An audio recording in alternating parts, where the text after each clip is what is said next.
Now the clock on my van is a little bit off.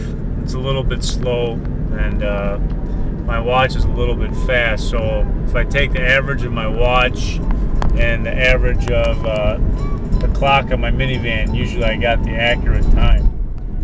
Once again, I am driving home from work after a super long, including driving time, probably 18-hour shift. When you have an 18-hour shift, you don't have a whole lot of time for showering, shaving, eating, sleeping, or making random videos when it's your life's calling to make a stupid video each and every day for the rest of your life. So here I am again making a video, and there's a jogger stretching. God bless America. I almost feel like going for a jog right now instead of going for a nap. I think a little bit of exercise would do me a lot of good after sitting around all night long. But lots of people out jogging today, and I got some jogging envy. Not one of my proudest moments in life happened just recently. Like I said, I worked a long shift of overtime last night. So there's some writing in the back of my van. I don't know if I'll be able to catch that on film or not. There should be a purple notebook back there entitled Miss Popsicle Paws, and I wrote quite a bit in that, and wrote a few letters. I found some cigarette packs on my runs recently, so I had to write some letters to try to make the world a better place. I did that. But like I said, and I've said this many times, and Grandpa Bob has come to haunt me. I have said that I love working the night shift overtime when I get to write in my notebooks and write my letters, because that's something I would normally do for free. I mean, that's something I normally do anyway, and it's pretty neat getting paid to do stuff that you normally do for free. I mean, it's not like I'm just sitting there and not doing anything. I'm trying to make the world a better place and do a good job making sure people are safe and all that, but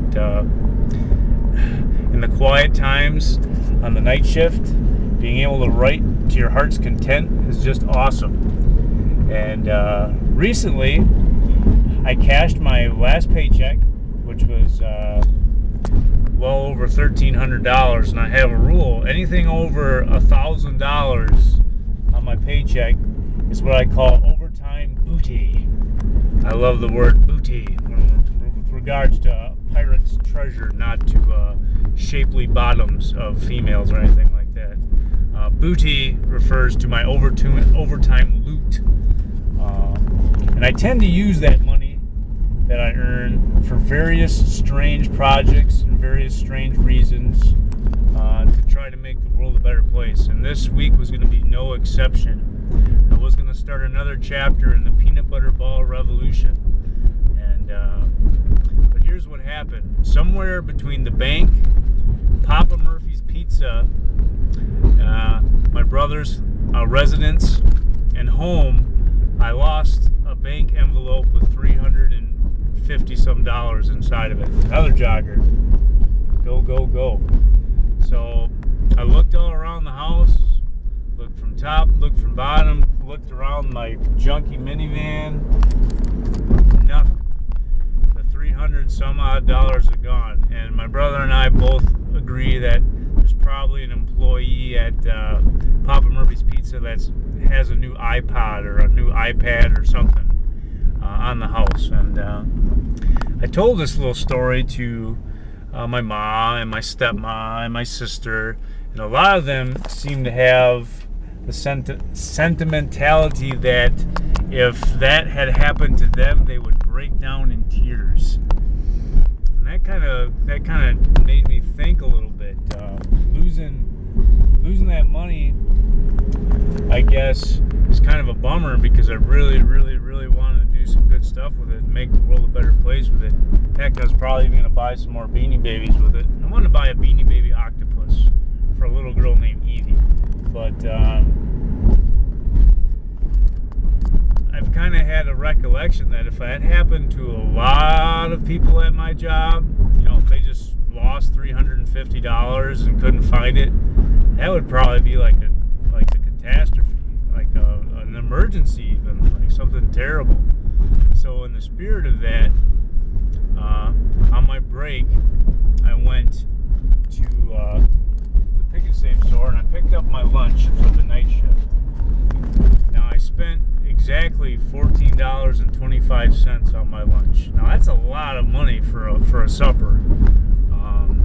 But if you think about it, if I bought like one of those big giant $6 sub sandwiches and $4 jumbo size bag of chips, and maybe a gallon of milk or a 12-pack of soda or whatever, I mean that could easily be $14.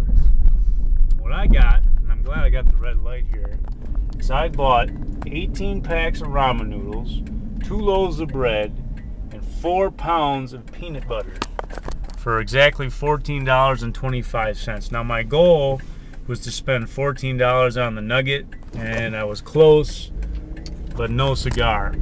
So $14.25 was my grand total for my bill for my groceries. And what can I say? I did not eat all my lunch last night. I still got some left over. Now the reason I had the $14 mark stuck in my head is because I've been kind of obsessed with $2 bills since the beginning of time. And I had heard recently on the statistics thing on the internet that more than 50% of the people of the world, so the majority of the human beings on the planet Earth, survive on less than $2 a day. They get basically less than $2 a day spending money to meet their living needs. That's half the people on the world. So I was thinking, wow, could I live on $2 a day? And basically that big lump and pile of food right there next to me in the passenger seat, well, that represents a week's supply of food. And I did a little math. The 4 pounds of peanut butter have about 11,700 some calories in it, or 11,400 calories. The bread has a little bit over 3,600 calories, and I think all the packs of ramen noodles have somewhere in the neighborhood of 6,800 calories. So grand total of all the calories riding shotgun next to me, not including the stuff I ate, of course, actually including the stuff I ate, of course, would be just over 21,000 calories for $14.25. So doing simple math, that's over 3,000 calories a day, which is plenty enough to keep this old man's motor running. So it makes sense to me that people could indeed survive on $2 a day. And I'm gonna have to tighten the belt a little bit because I accidentally lost all my spending money this week. Nacho, tell it like it is. Okay, orphans, listen to me. Listen to Ignacio. I know it is fun to wrestle. A nice pile drive to the face, or a punch to the face. But you cannot do it because it is in the Bible not to wrestle your neighbor. I should go jogging and I should go to church. And I should probably take the bread inside so it doesn't turn into like moldy bread here in the hot and stinky minivan. So I'm going to take 1 loaf of bread in, and I'm going to leave 1 loaf for work today, which is going to come up quick. And then I got one more thing to say before I wrap up this video. Whew. Well, I might have to say good morning to Mom if she's up. And then I might have one more thing to say. You know how when you lose something and you're looking around all over creation, sometimes, just sometimes, you find something that you were missing? Well, that happened to me. And it looks like she's still sleeping. Good deal. Alright. Put my bread in the fridge. All right, like I was saying, even though I lost $300 and some when I was tearing apart my world, I found something very, very, very important to me that I've been missing for quite a while. And is it worth $300? Every penny. Every penny. So my now and later lunchbox is back. The all points bulletin can be canceled.